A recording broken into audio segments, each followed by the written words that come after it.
Hello Bithi, তুমি তো আমাকে শুধু শুধু ভুল বুঝতেছো। এই যে অরিনের সাথে কথা বলো, দেখো ও কি বলে। বলো। হ্যালো বিথি আপু, আসলে তুমি যেটা ভাবতেছো ওরকম কিছুই ঘটে নাই। আজকে আকাশ আমাকে কিস করে নাই। শুনেন, আপনি সব সময় আকাশের কাছ থেকে দূরে থাকবেন। ফিটিংস গুলোকে ভালো করে করেন, টাইট করেন ভাই। যত কিছু হোক 2 দিন পর যেন শব্দ না হয়। আপনি কোনো টেনশনে করেন, যত লাফালাফি করেন না কেন কোনো শব্দ হইব না। বাবা, নতুন বউর জন্য আবার খাট বানানো হইতেছে। কত দরদ, বাপরে বাপ। তুমি আবার আমার রুমে আসছো কেন? বলেছি না আর কোনো ঝামেলা করবো না। তোমার উপর আমার কোনো ভরসা নাই, যাও আমার রুম থেকে। আকাশ, আসতেছি মা, আমার রুম থেকে বেরো। ভাই, স্কুলগুলো এমন ভাবে লুজ করে দিবেন যেন বসলেই পড়ে যায়। পরে যদি আমাদেরকে কিছু বলে, আরে ভাই, কি যে বলেন না, আমি থাকতে কি টেনশন। দেখেন, যদি কোনো সমস্যা হয় সেটা আমি দেখে নিব। আপনি কোনো টেনশন নেন না, আমি সব নাট লুজ করে দিতেছি। কি ব্যাপার? এত রাতে আপনি আকাশের বেডরুমে কি করেন? আসলে নিজেদের ব্যক্তিগত কথা মানুষকে বলে সেগুলো তো নজর লাগে, তাই বলতে চাচ্ছি না। আকাশ কোথায়? ওর কাছে কল দিন। আকাশ খুব ক্লান্ত, ও ঘুমাচ্ছে। আচ্ছা দাঁড়ান, দেখাই। দেখেছেন? আর শুনেন, আপনার কাজ নাই থাকতে পারে কিন্তু বাকিদের কাজ ঠিকই আছে, তাই রাত বিরাতে ফোন দিয়ে ডিস্টার্ব করবেন না। শালা একটা চরিত্রহীন, রাতে আরেক মেয়ে নিয়ে ঘুমাচ্ছে আর আমাকে নাকি বিয়ে করবে। পাটপার কোথাকার। Tata, bye bye.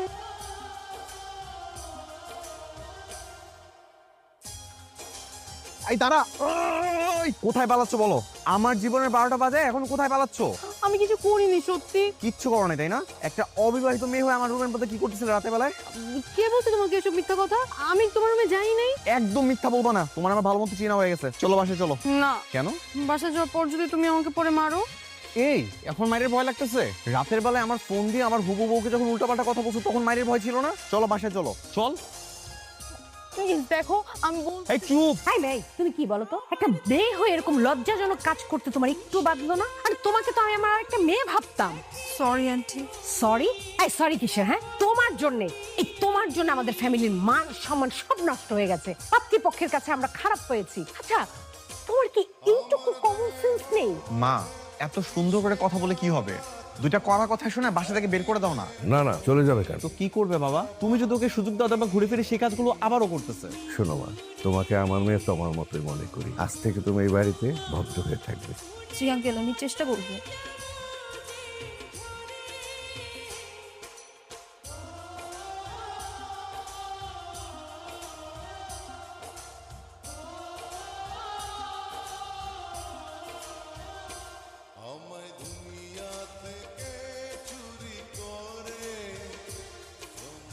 আচ্ছা শোন, ওই যে বিল্ডিংটা না, ওদিকে তাকা। আমি তোর অনেক সুন্দর ছবি তুলে দিই। ওখানে?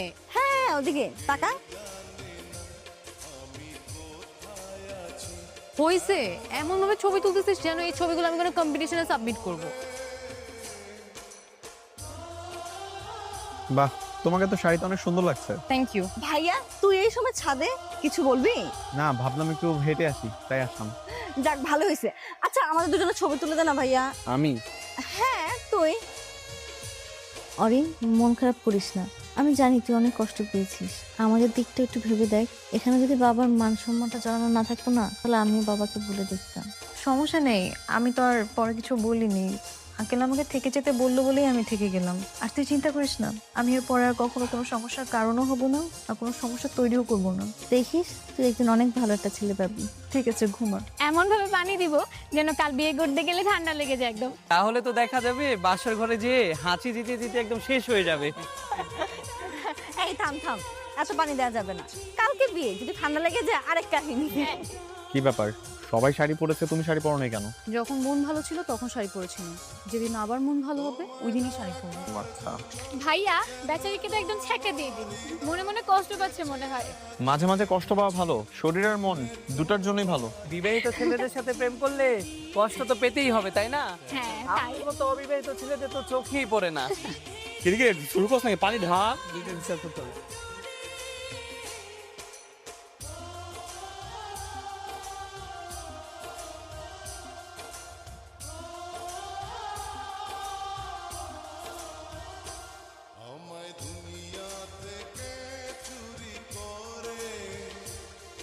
কি রে, এভাবেই দাঁড়িয়ে থাকবি? কেন, তোর ভাইয়ের যদি কোনো সমস্যা থেকে থাকে তাহলে বলে দে আমাকে, নিজে চলে যাই।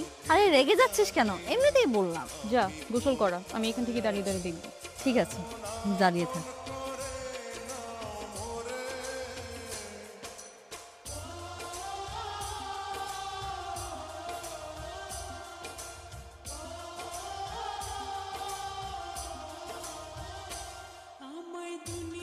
ভাইয়া কোনোভাবেই কি অরিনকে বিয়ে করা সম্ভব না? মানে ভাইয়া জানিস অরিন অনেক ভালো একটা মেয়ে, ও কোনো দিন কারোর সাথে প্রেম করেনি, সব সময় একটা ভালো ছেলের জন্য অপেক্ষা করেছে, যখন একটা ভালো ছেলে পাবে ডিরেক্ট বিয়ে করে ফেলবে।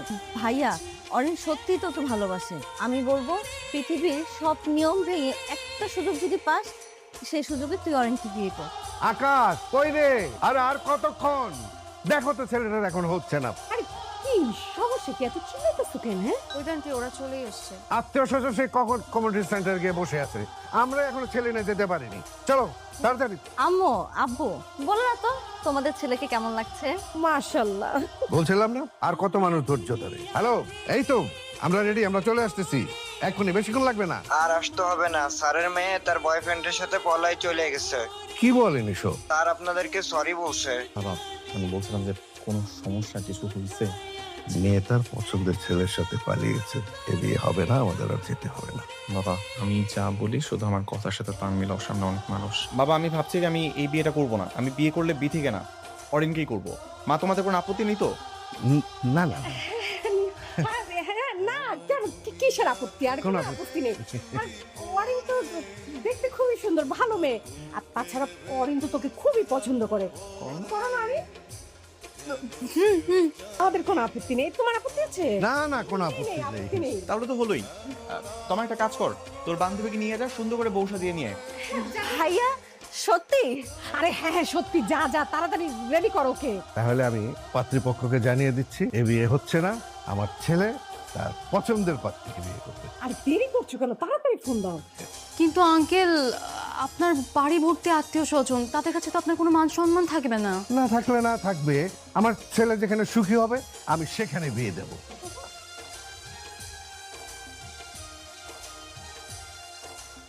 তুমি জিতে গেলে, অবশেষে তোমার আর আমার বিয়েটা হলো। কেন জানি না আমার সবসময় মনে হতো যে একদিন আমি তোমাকে পাবোই, অবশেষে পেলাম। তোমার মতো এরকম কনফিডেন্স সবারই থাকা উচিত, তবেই না সফলতা আসে বলো। দূরে দাঁড়িয়ে কথা বলবে, কাছে আসবে না? নাকি বউয়ের কাছে আসতে লজ্জা পাচ্ছ? যেখানে বিয়ের আগে সবকিছু দেখে ফেলছো, সেখানে আর আমার লজ্জা লাগার মতো কিছু আছে? ইস, এত সরমের কথা বললাম না তো। বাসর ঘরে এরকম পচা কথা বলতে হয় না। তাহলে বাসর ঘরে কি করতে হয়? তুমি জানো না কি করতে হয়?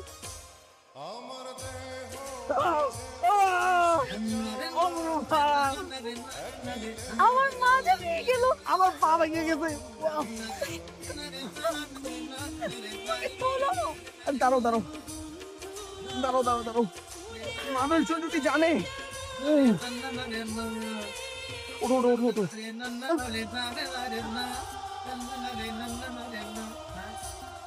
কোনো কথা বলো তো, বাসর করে খাট ভেঙে গেছে, মানুষজন শুনলে কি বলবে? কিন্তু আমরা তো কিছুই করিনি, শুধুমাত্র বসেছি আর অমনি ধপাস। সেটা তো তুমি আর আমি জানি, বাইরের মানুষ তো জানে না। তারা ভাববে নতুন বিয়ে করছি, নতুন বউ পেয়ে একদম ধৈর্য হারা হয়ে যাতা। কিরে আকাশ, কিসের শব্দ হলো?